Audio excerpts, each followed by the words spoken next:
বন্ধুরা, আজকের এই ভিডিওটিতে ইন্ডিয়ান ফুটবল স্পেশালি এটিকে মোহনবাগান ও এসসি ইস্ট বেঙ্গল দল সম্পর্কে আপনাদের অনেক কটি গুরুত্বপূর্ণ আপডেট দেওয়ার আছে।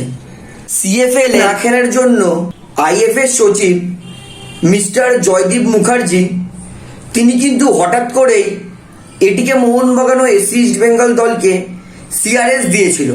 সিএফএল না খেলার জন্য রেগে গিয়ে এই কাণ্ডটি করেছিল আইএফএর সচিব। কিন্তু আজকে বিকেলবেলায় 4টের সময় যে মিটিংটা ছিল সেই মিটিংয়ে এটিকে মোহনবাগান দল ও এসসি ইস্ট বেঙ্গল দল এই দুটি দলের ওপর থেকে সিআরএস তুলতে বাধ্য হলো আইএফএ। সিআরএস যার পুরো নাম সেন্ট্রাল রেজিস্ট্রেশন সিস্টেম, এর মাধ্যমেই ভারতীয় সমস্ত ক্লাবগুলো নিজেদের দলে প্লেয়ারদের রেজিস্টার করে। তো এইটা বন্ধ করে দিলে এটিকে মোহনবাগান ও এসসি ইস্ট বেঙ্গল দল দুটি দলে কিন্তু নিজেদের দলে প্লেয়ার সই করলেও সেই প্লেয়ার রেজিস্টার করতে পারবে না। তো এইটা তুলতে বাধ্য হলো আইএফএ, কারণ বর্তমানে কোভিড নিয়মে যে পরিবর্তন এসেছিল সেখানে পরিষ্কার জানিয়ে দেওয়া হয়েছিল যে যেই লিগে বায়োসিকিউর বাবল, অর্থাৎ যেই লিগ বায়োসিকিউর বাবলের মধ্যে থেকে খেলা হবে না সেই লিগে কিন্তু কোনো দল না চাইলে কিন্তু পার্টিসিপেট করতে পারবে না। অর্থাৎ যেহেতু সিএফএ এই বছর বায়োসিকিউর বাবলের মধ্যে হচ্ছে না, অর্থাৎ জৈব সুরক্ষা বলয়ের মধ্যে হচ্ছে না, তাই সিএফএল এ এটিকে মোহনবাগান দল না খেললেও কিন্তু জোর জবরদস্তি এটিকে মোহনবাগান দলকে খেলাতে পারবে না, অর্থাৎ অথবা ইস্ট বেঙ্গল দলকে খেলাতে পারবে না। এইটা হচ্ছে প্রথম কারণ। দ্বিতীয় কারণ, সিআরএস দেওয়ার অন্তত 72 ঘন্টা আগে একটি দলকে জানাতে হয় যে আমি তোমার দলের ওপর সিআরএস দেবো মেল অথবা চিঠির মাধ্যমে। তো সেটাও জানায়নি আইএফএ। হঠাৎ করে তো সিআরএস দেওয়া যায় না। এবং এটিকে মোহনবাগান যেহেতু এএফসি কাপ খেলছে বায়োসিকিউর বাবলের মধ্যে থেকে, তাই এটিকে মোহনবাগান দলের কাছে একটি খুবই ভালো কারণ আছে। ঠিক একই রকম এসসি ইস্ট বেঙ্গল দলও তাদের অফিসিয়ালি তাদের দলের সঙ্গে শ্রী সিমেন্টের খাতায় কলমে রেজিস্ট্রেশন সই হয়নি ফাইনাল টার্মশিটে, তাই এসসি ইস্ট বেঙ্গল দলের কাছেও সিএফএ না খেলার বড় কারণ আছে। এই তিনটি কারণের জন্য সিআরএস দেওয়ার পরেও কিন্তু সিআরএস তুলতে বাধ্য হলো আইএফএ।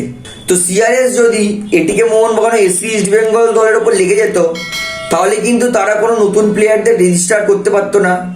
যেহেতু সিআরএস এই মুহূর্তে নেই, তাই নতুন প্লেয়ারদের রেজিস্ট্রেশন করতে পারবে এটিকে মোহনবাগান ও এসসি ইস্ট বেঙ্গল। তাছাড়াও সিআরএস তুলতে গেলে এই দুই ক্লাবকে টাকা খরচা করতে হতো, অর্থাৎ ক্ষতিপূরণ দিয়েও কিন্তু সিআরএস তোলা যায়।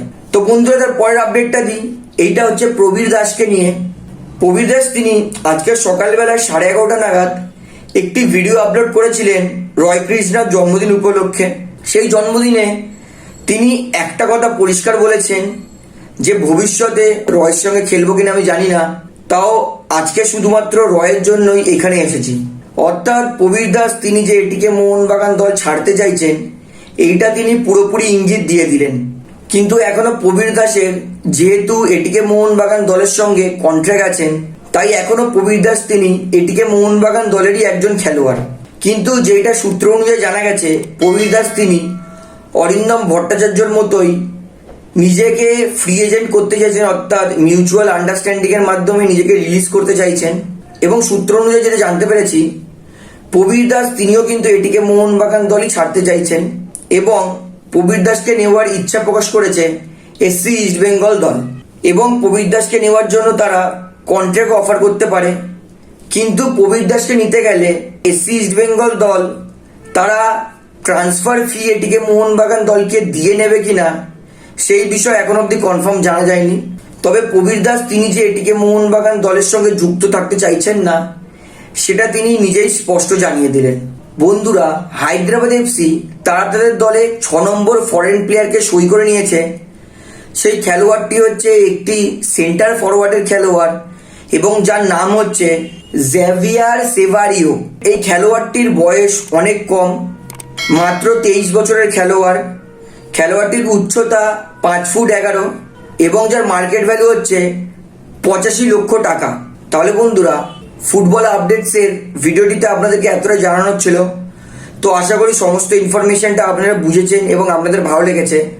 তো ভিডিওটি ভালো লাগলে অবশ্যই লাইক করবেন, শেয়ার করবেন, কমেন্ট করবেন এবং যারা এখন অব্দি পাবলিক ভিউ কলকাতা এই চ্যানেলটিকে সাবস্ক্রাইব করেননি তাদেরকে অনুরোধ করবো তারা অবশ্যই চ্যানেলটিকে সাবস্ক্রাইব করে বেল আইকন প্রেস করে অল করে রাখবেন। ধন্যবাদ।